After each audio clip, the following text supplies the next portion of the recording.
السلام علیکم 7th class بیٹا، مجھے امید ہے آپ سب خیریت سے ہوں گے۔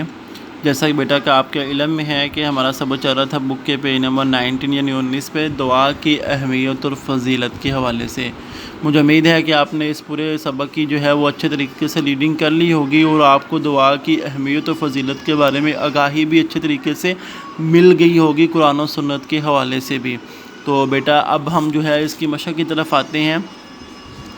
تفصیلی جواب تحریر کریں۔ سوال نمبر 1 ہے تفصیلی جواب تحریر کریں۔ اس کا جز نمبر الف ہے، اللہ تعالیٰ سے دعا مانگنے کی کیا اہمیت ہے؟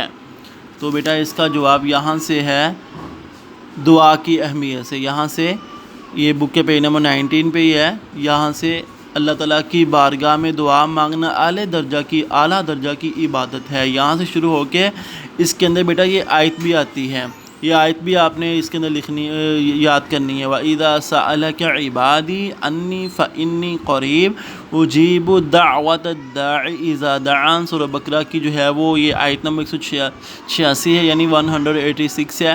یہاں تک اس کے ترجمے کے لاسٹ تک، یعنی دعا اس کی دعا قبول کرتا ہے، یہاں تک پہلے سوال کا جواب ہے کہ دعا کی اہمیت کے بارے میں۔ تو آپ نے اس کا نشان لگا لینا یہاں سے لے کر یہاں تک بک کے اوپر ہی۔ اس طرح سوال نمبر 2 ہے دعا مانگنے کی کیا فضیلت ہے؟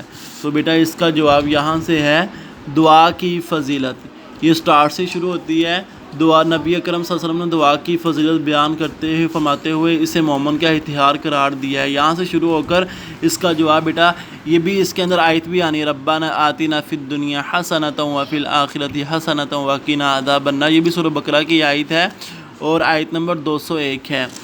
یہ بھی اس کے اندر آپ نے ایڈ کرنا ہے۔ اور یہاں تک ضرورتوں کی وقت اس سے دعا نہیں کرتا، یہاں تک دوسرے سوال کا جواب ہے۔ آپ نے بیٹا یہ دونوں سوالات کے جواب جو ہے وہ بک کے اوپر نشانات لگا کے صرف ان کو جسٹ یاد کرنا ہے، کاپی پہ نہیں لکھنا ہے۔ آپ نے آج کا سبق یہی ہے، آپ نے اس کو یاد کرنا ہے بک کے اوپر نشانات لگا کر اس کو، اور اس کو جو ہے وہ کاپی پہ نہیں لکھنا۔ مجھے امید ہے کہ آپ اس کو اچھے طریقے سے یاد کریں گے۔ السلام علیکم ورحمۃ اللہ وبرکاتہ۔